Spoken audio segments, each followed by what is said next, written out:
人を理想にはしないですよね。そんな完璧な人なんかそもそも人としていないんで。だから、そう、若い人に言うんですけど、理想の上司なんか探すんじゃないと。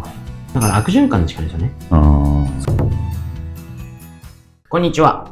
本日です。このチャンネルでは、14歳から働き、21歳で起業、現在までに300億円以上売り上げた経験で培った組織づくりや育成についてお話ししています。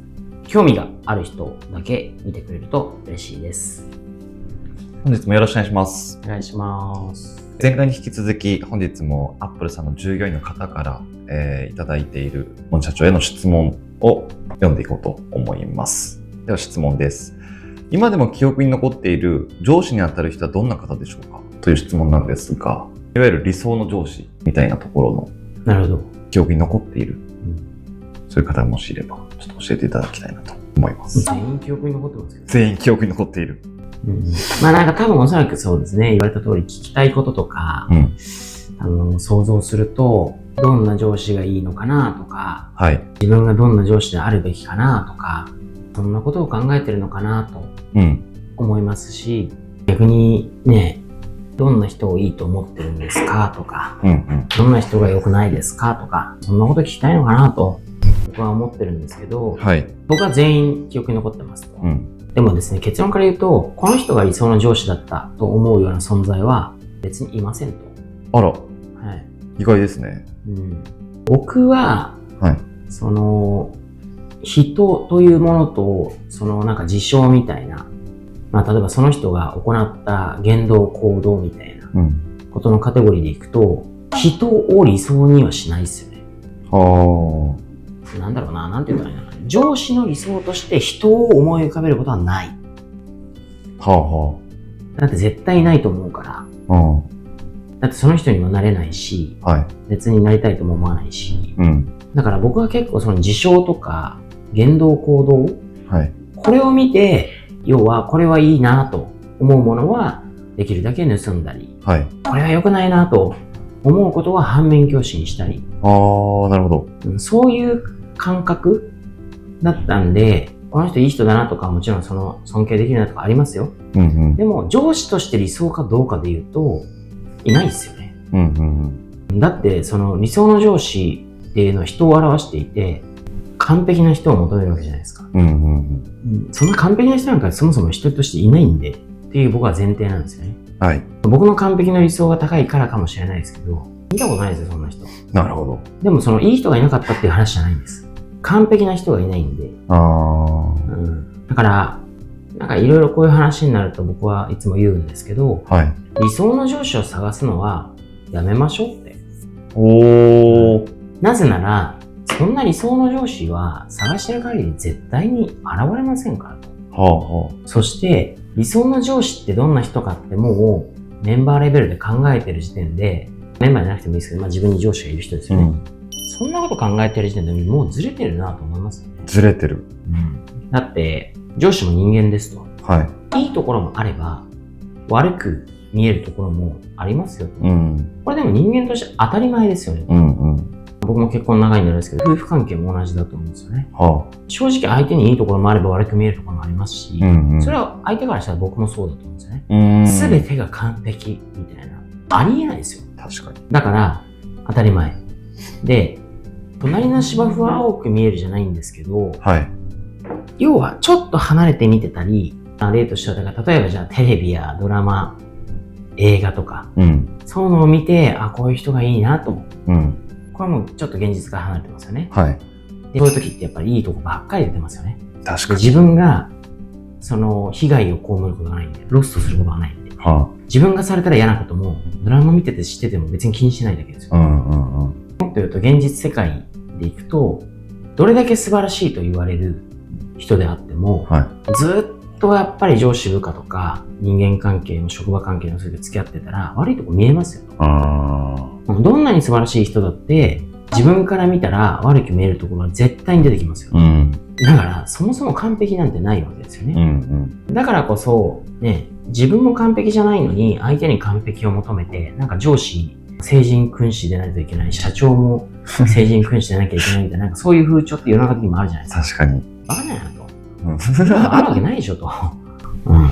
だからそんなものは求めてもないので、うん。だから現れないって言ってるんですよ。はやっぱりその人ではなくて、そのこと、事象、言動行動ですよね。この人のここは見習いたいとか、はいこれは反面教師にしようとか、とにかくその事柄において自分の糧にする視点あ。うん。を持てばいいんですよと。理想の上司。目標の上司を持てとか僕よく言われるんですけど。うん。理想と目標はまたちょっと変わってきますか？変わると思いますよね。だから目標の上司を持てっていうことは、じゃあ例えばその上司が出してる結果だとか、はい。キャリアとか、うん。そういうふうに、ロールモデルを置き換えて、うん自分もああいうふうになりたいから、あの人を目標にしよう。これは別に、いいんじゃないですか。でも、それって多分捉え方が言葉の通り目標じゃないですか。うん。けど理想の上司っていうと、自分の上司あの人がいいなとか、こういう上司がいいなって思っちゃってるってことだと思うんで。は自分が上司であれば、ね、成果を出すことよりも自分が理想の上司だと思われたいみたいな。あ。そんなようなね、横島な気持ちが入ってるんですよ。なるほど。もっと極論言うと、大体自分がその部下だった場合に、はい。理想の上司をこう見つけたい、探したいとかって思ってる人は、はっきり言って、今の自分にとって都合がいい上司を求めてるわけですよ。これって、あくまで今の自分の視点でしかないし、はい。今自分がいいか悪いかをやりたいだけでしかないあです。だから結局、なんだろうな、散々生きてきて思うのは、上司だけじゃなくてもですよ。あ。はい。いろんな人を見てきたときに、結局本当にこの人がいい人だったとか、はい。いい上司だったとか、結果が出るのって後ですよ。うん。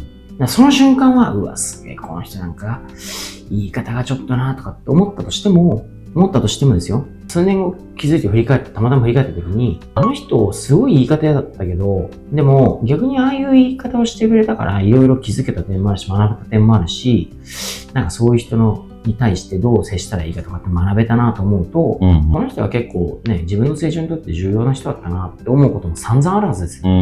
散々あるんですよ。だからやっぱり良い上司かどうかって、結局後になって分かるものだから、今理想の上司がいいなって思ってるってことはちょっとずれてますよね。確かに。だからそう若い人に言うんですけど、理想の上司なんか探すんじゃないと。そんなことやってる暇あったら、どんな人からもいい面も悪い面も何でもいいから学ぼうとする姿勢が自分自身の成長につながりますよと。結果、仕事ができる人、そういう結果を出し続けてるような人とか、はい。仕事できるなって思う人は、理想の上司探しをしてる人なんか見たことないよ。見たことない。そうなんですね。もっと言うと、上司に対して文句を言ってるような人も、はい。不満はあるかもしれないですけど、そんなこと言っても無駄なの分かってるから、そこに目線というか、ないですよね。そこを考えることに別に労力使ってないんですよ。目線が違いますよね。そうですね。確かに。理想の上司、どうでもいいよねって言ったら結論なんですけど、しかもそれって最後に言うとめちゃめちゃ多責思考じゃないですか。上司がいいか悪いかを置いといて、自分が結果を出すことにやっぱりフォーカスすべきだし、上司がいいか悪いかは自分のする行動に関しては別に関係ないですよね。だから結局振り回される、上司だから振り回されるっていうのも多分ちょっと間違ってるし、本当にだから仕事できる人とか素晴らしいと思う人は、ね、どんな上司だろうとやっぱ言い方ですけどうまく付き合ってますし、どんな上司であっても結果を出す人は出しますし、理想の上司とか上司悪いとかっていう人はすごい多責思考にしたいからって話になるんですよね。自分が悪いんじゃない、上司が悪いんだとか、いい上司がいれば私ももっと頑張れるのにとか、やる気も結果も行動も全て上司依存するんですかって話になるんですよ。だから悪循環に近いですよね。そうやって思って理想の上司を探すんだけど、そういう思考で自分の行動とかにフォーカスするよりも上司がってなっていて探すんですよね。でいないわけですよ。で不満を言うわけですよ。自分も結果出せなくても自分のせいじゃないからしょうがないってなるわけですよ。負のループでしかないですよ。確かに。本当そうですね。じゃあもう理想の上司を探すよりもどんな人からもまずは吸収する。そうですね。なんか理想の上司みたいな言葉自体も消しちゃえっていう。消しちゃえと。なるほど。まあ、いらないよってことですよね。はい。確かに本当にそうかもしれないですね。うん。ありがとうございます。はい。はい。今回は以上になります。最後まで見ちゃった方、何か気づきがあった方、良かったなと思った方がいたら嬉しいです。はい。ありがとうございました。